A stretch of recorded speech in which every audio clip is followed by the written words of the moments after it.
Hey guys, how's it going? Welcome to my video.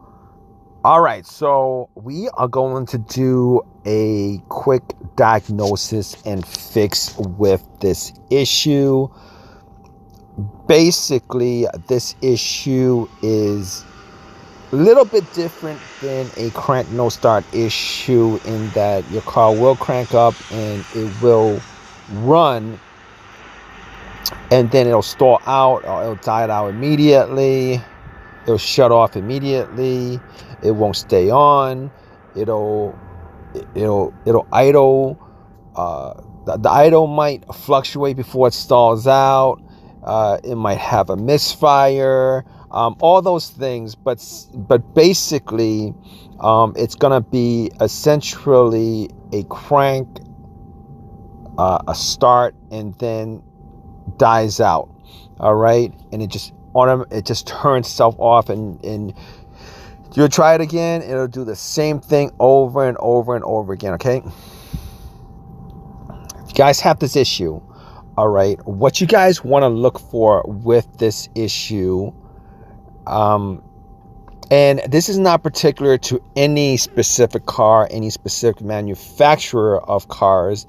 This is specifically to this is specifically to all cars. All right, what you want to check in this situation, and this situation occurs particularly on older vehicles.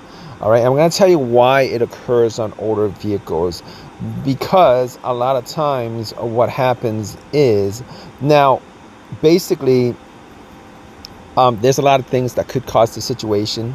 Could be the crankshaft precision sensor, etc., etc. If you guys do get a code in, a lot of times you guys will get a check engine light or a code, and if you guys do get that, definitely plug in OBD2 just to make sure specifically what the code is for, because a lot of times it'll tell you what the code is for, and that part is probably causing the issue. But in a lot of these instances that occur, either it's an older car, or if you've worked on, or if you have work done on the car recently, maybe like the day before, or maybe after you got done working on the car and then you turn on and you got this issue, particularly if you have to take off any kind of vacuum tubes, is particularly if you have to take off the intake, the intake, air intake. Particularly if you,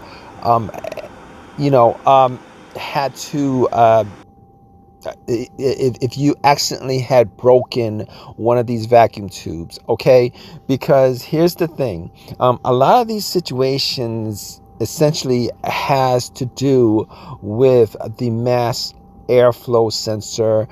It's one of the things that could actually cause your car to crank and not start up, or it could cause your car to crank and start up and then die out, or crank and start and run rough and die out. Essentially, the mass airflow sensor essentially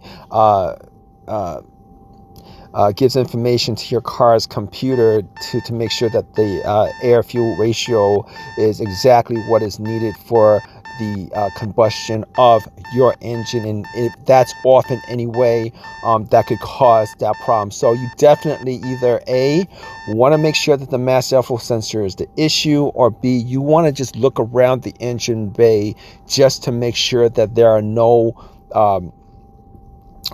vacuum tubes that are disconnected. A lot of times if you're working on your car, and you're taking vacuum hoses off, etc., etc., a lot of times people either forget to put a specific vacuum tube, because there's a lot of vacuum tubes under the hood, okay, and a lot of people will forget every now and then to put that one vacuum tube, and that one vacuum tube could cause that issue. Or if you guys broke, the vacuum tube has a leak, and like I said, in older cars, these vacuum tubes, the plastic intake, a lot of times what happens is there's going to be a rip somewhere. You're a little bit too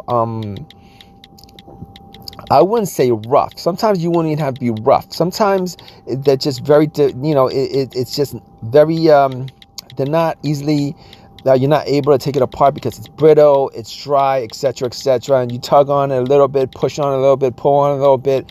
It doesn't really take that much for these vacuum tubes, these hoses, the air intake, all these plastic and rubber tubes to actually break because of how brittle it is, how old it is, and the amount of heat that it's been under for the age of the vehicle.